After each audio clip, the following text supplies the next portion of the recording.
The envelope was thick, cream-colored with embossed gold lettering. It smelled like expensive perfume and entitlement. Inside was the invitation I'd been expecting and dreading. You are cordially invited to the Whitaker Family Reunion. Location, the Whitaker Estate. Dress code, summer formal. Date, July 9th. I stared at the words for a long time, then slipped the invite back into its envelope and placed it beside the others I'd received over the years. I had never attended. Not once. But this year was different. This year, I had a reason to show up. You see, for most of my life, I was the invisible one at family events. Or rather, the one they pretended was invisible. The girl who wore hand-me-downs at Thanksgiving. The woman who showed up without a husband at weddings. The one who rented her place, worked long hours, and didn't have a real career according to Aunt Lorraine. Because real careers didn't involve worn jeans and late nights at zoning commission meetings. But no one ever asked what those meetings were for. No one ever questioned what I did with the little I had. Because to them, I was just Kira. The child of the poor Whitaker. The one who never made it. And they reminded me of that. Repeatedly. I arrived at the estate 30 minutes late on purpose. Long enough for the champagne to start flowing, but early enough to still be noticed. The driveway was still gravel, the same as it had been when we were kids, though the cars had certainly changed. Mercedes, Teslas, a Porsche. I parked my modest hybrid down the road and walked up the rest of the way. They were all there. Clinking glasses, lounging under white parasols. Perfect tans, linen dresses. Laughter that always carried a note of competition. "Kira," someone said with exaggerated surprise. It was Aunt Lorraine, her pearls glinting in the sunlight. "Oh, honey, we weren't sure you'd come. Didn't think you could get the time off?" I smiled politely. Managed to fit it in. "Still working for that little consulting thing?" she asked, waving her hand vaguely. "Still at it," I replied. I didn't mention the name of my firm. Not yet. Uncle Gerald raised his glass as I passed. "Look who's finally made it. The prodigal niece returns. We were starting to think you were allergic to the family." "Just wanted to make sure I was really missed," I said, keeping my voice light. It was all superficial. Fake hugs, air kisses, two bright smiles. But behind it, the judgment was always there. Whispered under breaths, eyes scanning me from head to toe. Noticing the Target sandals, the plain navy dress, the simple bun in my hair. And then came the moment. It always did. Like clockwork. We were seated for lunch at long picnic tables under canopies. The wine was flowing freely. And then my cousin Harper, who had just closed on a 4-bedroom in the suburbs, leaned in with that sugary voice I remembered so well from high school. "So, Kira," she said, just loud enough for the table to hear. "Are you still renting?" I smiled and took a sip of my iced tea. "I am." Another cousin laughed. "You're what, 35 now? You've got to get out of that cycle sometime." "That's right," Harper added, adjusting her diamond bracelet. "It's time to grow up and build some equity." Someone else chimed in. "We were just talking about how crazy the housing market is. I mean, if you don't already own, you're kind of stuck." I looked around the table. They were all so comfortable, so sure of themselves, so certain I was still the same Kira they remembered. I was quiet for a moment. Let the silence stretch just enough to make someone uncomfortable. Then I leaned forward, still smiling. "You're right," I said. "It is a tough market. Harder than ever to afford a place, especially if you're trying to buy in this neighborhood." A few nodded in agreement. "That's why I decided to go a different route," I continued. "Instead of buying a house, I bought the building." They blinked. "What building?" Aunt Lorraine asked, frowning. I placed my napkin on the table, stood up slowly, and turned to look at the row of townhouses just across the lawn, the ones where most of the family now lived. The Whitaker residences, newly renovated, popular with high-income renters. "That one," I said, pointing. Laughter died. Forks paused midair. Someone choked on a sip of wine. You mean, you own it? Harper's voice cracked, eyes wide. I nodded. Every unit. The LLC is under my firm, Whitestone Equity. Bought it 3 years ago. Quietly. Silence fell like a thunderclap. And in that moment, I wasn't the poor cousin. I wasn't the renter. I wasn't the nobody. I was the one who held the keys. And they had no idea what was coming next. For a long moment, no one spoke. The breeze fluttered through the canopy, brushing over half-finished glasses of wine and untouched slices of quiche.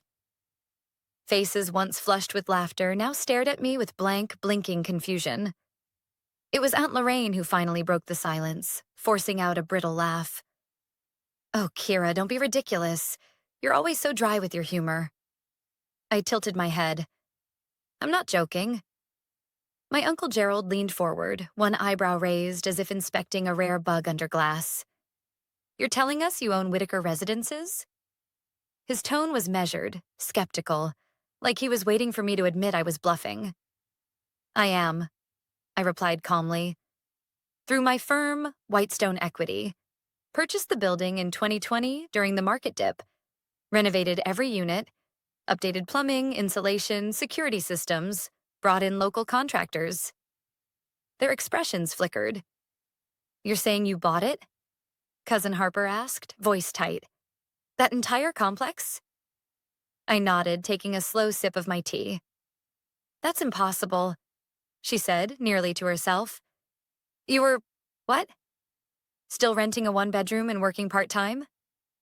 2 bedrooms, I corrected. And I was never part-time. I just didn't advertise what I was doing. Not everything worth building has to be loud. Harper scoffed, but the edge of panic was beginning to show. They were trying to do the math in their heads, retracing years they hadn't paid attention to, putting together pieces they never thought to ask about. They remembered the surface, my thrifted coats, my tiny apartment, the car with the chipped paint. But they had never asked what I did between 9 and 9 every day. The truth was, after my divorce at 29, I had nothing left but my name, a small savings account, and an idea. While they whispered behind my back about how I'd failed at marriage and settled for less, I poured everything I had into understanding real estate. I took every class I could afford, volunteered for local development boards, shadowed investors, learned from property managers and zoning officers. By 31, I had scraped together enough for my first property, a rundown duplex no one else wanted. I flipped it on a budget, lived in half of it, rented the other half, and reinvested every dollar of profit. I didn't have a vacation in 6 years, didn't eat out, didn't upgrade my phone unless it physically broke. While they posted vacation photos in Tuscany and tagged themselves at rooftop brunches, I was walking construction sites in steel-toed boots. They had no idea, and they never asked. Why wouldn't you tell us? Aunt Lorraine asked now, more accusatory than curious. I met her gaze. Because the second I started doing something you didn't expect, it would have become a competition. A joke. A target. That's not true, she snapped. Isn't it? I looked around the table. You laughed at me for renting, for not settling down. You said I was wasting my potential. Not one of you ever asked what I was working toward. Well, Uncle Gerald cleared his throat. We just assumed. Exactly, I said. You assumed, and I let you. Because building in silence was safer than building under your microscope. Harper's lips were pursed so tightly they looked bloodless. You're saying we pay you rent? I'm saying I'm your landlord, indirectly, through my firm's management company. A slow, heavy realization rippled across the table. Their rent checks, their renewal notices, their maintenance requests, all quietly landing on the desk of the cousin they'd spent a decade underestimating. Jesus, Harper muttered, and then, as if on cue, the blame began. This is manipulation, Aunt Lorraine huffed. You hid this from us. It's business, I said, and you never looked close enough to see it. Harper slammed her glass down. What are you going to do? Raise our rent? Kick us out? I leaned back in my chair. Why would I do that? You're good tenants, mostly on time, minimal damage. I like to keep stable renters. Then what's the point of this? She snapped. You wanted to humiliate us? No, I said softly. I wanted to remind you that not every story you tell about someone is true. Sometimes the person you dismiss the most is building something you can't even see. They didn't know what to say. For once, they were quiet. Later that evening, as the sun dipped behind the hills and the party wound down, Harper cornered me near the garden. Why now? She asked. Her tone wasn't venomous anymore, just lost. Why come this year? I looked at her, truly looked at her, for the first time in a long time. Because I needed to know I wasn't afraid of any of you anymore, I said. And maybe I thought it was time you saw me clearly. She blinked, swallowed hard, and nodded without speaking. As I walked away, I heard Aunt Lorraine whisper to someone, "That girl's not who we thought she was." She was right, and they were just starting to realize how little they actually knew about the girl they once laughed at. I didn't sleep much that night.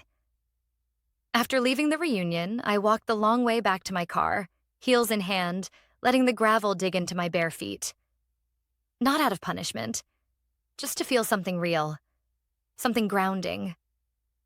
The same way I used to walk construction sites, letting the dirt remind me that foundations always come before finishings. The truth is, I hadn't gone to the reunion for validation. I had gone for closure. But closure, I was learning, wasn't as clean as a dramatic reveal or a single shocked expression. Sometimes it came in waves, long after the champagne was gone and the music had stopped. Long after the silence fell around you, thick and heavy with everything that had gone unsaid. When I got home, I sat at my tiny kitchen table, the one I'd kept even after upgrading my living space. I pulled out an old journal. Tucked between the pages was a folded letter in my mother's handwriting. She wrote it the week I dropped out of law school, the week I chose real estate classes over courtroom ambition. Kira, this isn't the path we imagined for you. We're worried. Real estate is unstable. Law is a profession. Be careful not to waste your potential. I didn't blame her. Not really. In this family, value was measured by status, degrees, titles, the illusion of stability. My mother had spent her life trying to fit that mold, marrying well, raising children who looked good on paper. She had never been taught that building something from the ground up with your own hands could be a legacy worth anything. The Monday after the reunion, I met with my team at Whitestone Equity. My assistant, Damien, gave me a long look before placing my coffee beside my laptop. You good? He asked. Still processing, I admitted. But yeah, I'm good. He smirked. Well, if it helps, the residents of Whitaker Residences just got the latest tenant satisfaction survey results. We're at 91%. Looks like your humble life is working out. I smiled, grateful for the levity. But there was something else. Something lingering at the edge of my thoughts. A detail I hadn't wanted to admit out loud. They lived in my building. That was true, but they didn't just live there by accident. I had picked that building on purpose. 3 years earlier, when the property came up for sale, it was just another line item on a listing sheet. But when I saw the address, my stomach turned. It was where my Aunt Lorraine had moved after Uncle Gerald's financial setbacks, where Harper relocated after her husband's tech startup tanked, where my parents had quietly downsized after Dad's retirement fund took a hit. They hadn't told me, of course. They never told me anything. I only found out during a tenant background check. And that was when I made the decision. I bought it, not to trap them or embarrass them, but to protect them. They had no idea, but rent increases in that area were pushing longtime residents out. I didn't want that to happen to the people I still, despite everything, considered family. I stabilized the rents, extended renewal options, quietly absorbed repair costs, and I never said a word. That afternoon, I got an email from Harper. Just one line. Can we talk? I debated ignoring it, but curiosity won. I sent her a meeting link and offered a time slot. She joined the video call 5 minutes early, hair pulled back, makeup minimal. not the polished, curated version of herself she usually showed. "I owe you an apology," she said before I could even speak. "I wasn't expecting one," I replied. "Well, you deserve it anyway." We sat in silence for a moment, awkward but not hostile. "I looked you up," she admitted. "Whitestone's portfolio, your projects. I had no idea." "No one did," I said. "That was the point." She nodded. "I guess I just assumed you were failing, because you weren't flaunting anything." I tilted my head. That's the thing about assumptions. They don't require facts, just comfort. She looked away, ashamed. "I'm not asking for anything," she said. I wanted you to know I see it now. All of it." That meant more than I expected.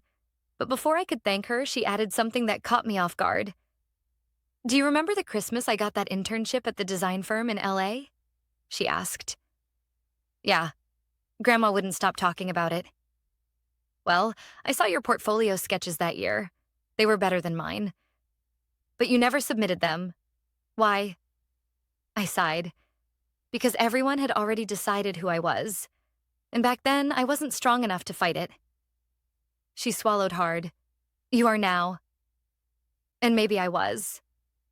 After we ended the call, I sat back and stared out my office window. Below, the city pulsed with quiet life. Apartment windows glowing, sidewalks bustling with parents and dogs and groceries. All these years, I thought success was about escaping the people who underestimated me. But now, I wondered if the real power was in quietly transforming the world they thought I could never touch. Not for revenge, but for redemption. Not just theirs. Mine. 2 weeks passed after the reunion, but the ripple effects lingered. I began receiving unexpected texts. Some cautious, others awkwardly warm. A thumbs-up emoji from Uncle Gerald. A forwarded article on real estate trends from Cousin Simon, who hadn't spoken to me in years. And then there was my mother's voicemail, hesitant and a little breathless. "Hi, Kira. Your father and I were wondering if you'd like to come by for dinner. Nothing fancy. Just us. We'd love to talk." It was the first invitation I'd received from them in nearly a year. I almost didn't go. But curiosity, and maybe hope, nudged me toward yes. Their house was smaller than the one I'd grown up in. A modest, single-story home with flower beds that had clearly once been beautiful. My father opened the door with a tight smile, and my mother stood behind him, wiping her hands on a dish towel. "Smells like rosemary chicken," I said softly. My mother blinked, surprised I remembered. "Your favorite," she said. We sat at the old oak table, the one they'd managed to keep from the big house. They asked polite questions about my work. I gave measured answers. Then my mother leaned in and said something that caught me off guard. "Why didn't you tell us you were struggling?" I set my fork down, because I wasn't. She looked confused. "But you lived so modestly." "I lived intentionally," I corrected. "I was building something. Quietly. Because I knew if I made even one mistake, the whispers would get louder." She flinched at that. Maybe she remembered the things she had let slide. The comments at holidays, the sideways glances, the small, constant erosion of belief. "You could have asked," I said gently. "You could have called. But you didn't want the version of me that didn't come with a degree or a ring or a 5-bedroom house. You wanted the presentation, not the person." My father exhaled. "You're right." I looked up, startled. "We failed you in that," he continued. "We stopped seeing you for who you were becoming and only saw what you hadn't yet achieved. That was our mistake."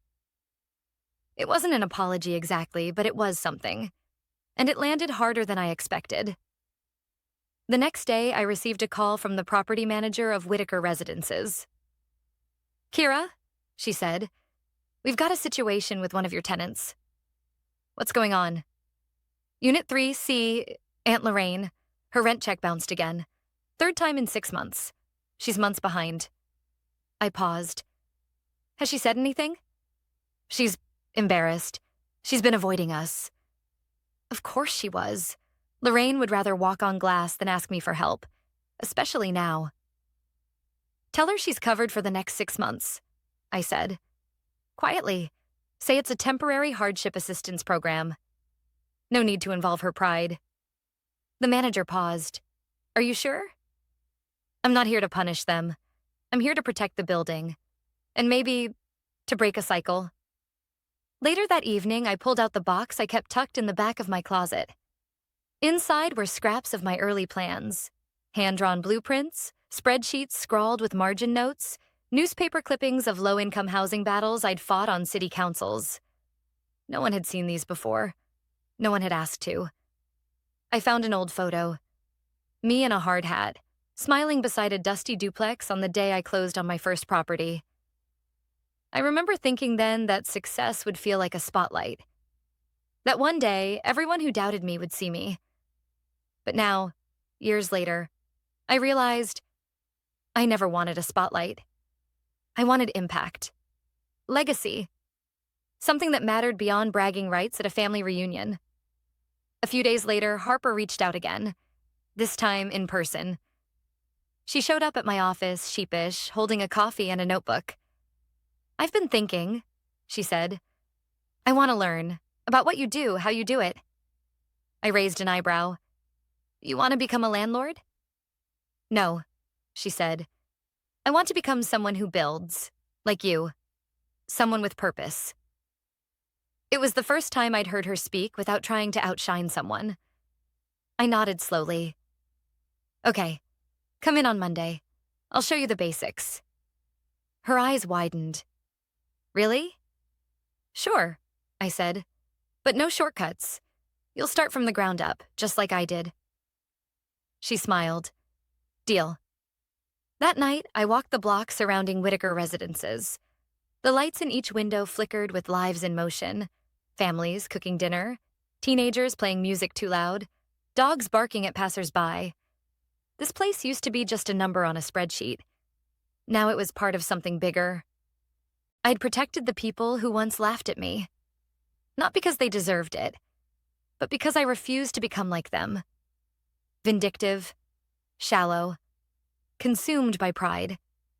The best revenge isn't always power. Sometimes it's peace. Sometimes it's standing tall in front of people who never thought you'd rise, and choosing not to crush them in return. By the time Monday arrived, the office buzzed with more than just routine energy. Harper showed up 10 minutes early, notebook in hand, dressed in flats and a clean, neutral blazer. No designer logos, no loud perfume.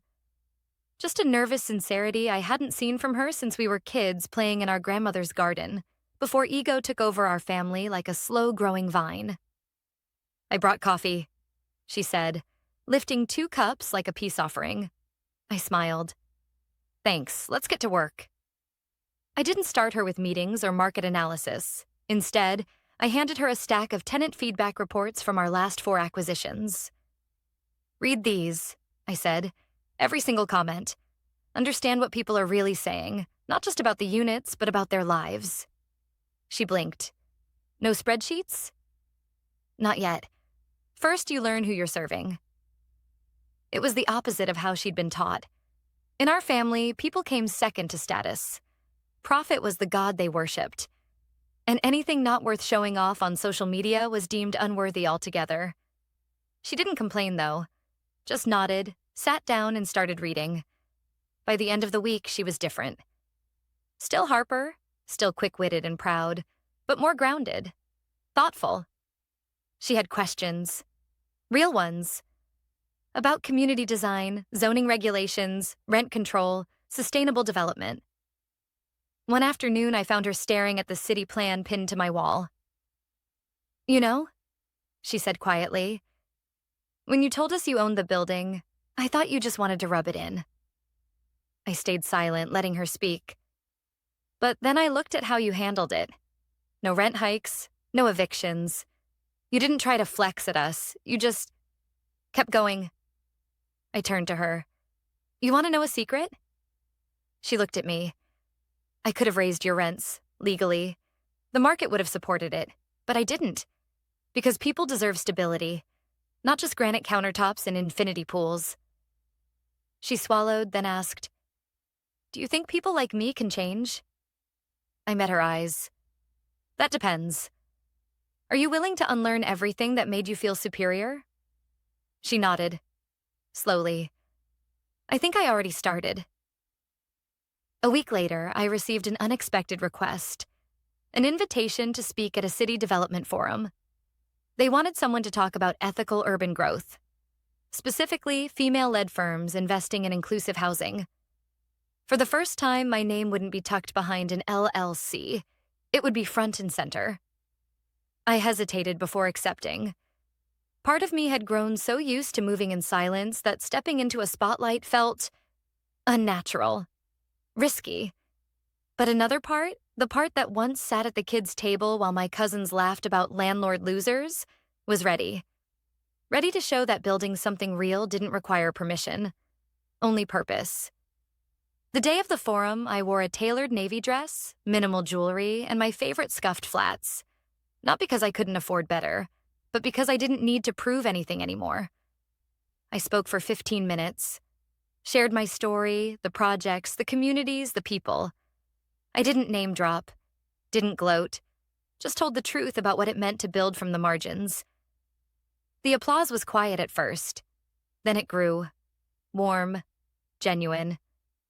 Afterward, someone from the mayor's office approached me. "We'd like to work with you," he said. "The city needs more developers like you, ones who care about people, not just margins." I thanked him, heart pounding. This wasn't just about proving my family wrong anymore. This was bigger. When I got home, there was a letter waiting on my doorstep, handwritten with a familiar looping script. It was from my mother. "Kira, I watched the recording of your talk tonight." I cried halfway through. "I realize now I didn't just underestimate you. I didn't see you. Not really. I was too focused on who I thought you should be to appreciate who you were becoming. Your father and I are proud. We always should have been. Love, Mom." I sat on the steps and reread it twice. Then I folded it neatly and placed it in the same box that once held only blueprints and doubt. Now, it held something else. Validation. Closure. A beginning. A few days later, I walked the hallways of Whitaker residences. It looked like any other quiet evening. Lights on. Distant laughter. The smell of dinner through cracked windows. But something felt different. Unit 3C's door opened as I passed. Aunt Lorraine stood there, her voice uncertain. "Kira." I stopped. "Hi." She cleared her throat. "I heard what you did. With the rent. With everything. I didn't want you to lose your home," I said. She hesitated. Then, for the first time in my life, she said the words I never expected. "Thank you, and I'm sorry for how we treated you." I nodded once. "Thank you for saying that." As I turned to leave, she added, "Your grandfather would be proud. You know that, right?" I paused.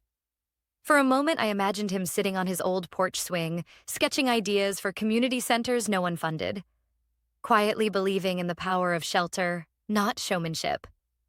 "I hope so," I said softly. Then I walked back into the night. One chapter was ending, but something far more powerful was just beginning. The Alder Street Community Garden buzzed with soft music and clinking glasses. Fairy lights hung between trees, gently swaying in the evening breeze. Kids chased each other between planter beds. The smell of roasted vegetables, freshly baked bread, and laughter filled the air. It was our first tenant appreciation night, an idea I'd had years ago, when I was still mapping dreams on the back of receipts. A celebration of community, not contracts. Of people, not property lines. Harper stood beside me, handing out raffle tickets to residents with a warm smile I barely recognized. "She's changed," Damien said beside me, watching her from across the courtyard. "Never thought I'd see the day." "Me neither," I replied. "But sometimes people just need a different mirror." He handed me a folder. City just approved our next project. East Point Revitalization. It's yours if you want it. I took the folder without looking inside. I do, but not yet. Tonight's not about the next thing. It's about honoring this one. He smiled and nodded, then wandered off to join a group of tenants near the barbecue. Toward the end of the night, my parents arrived. They didn't come dressed in their usual polished way.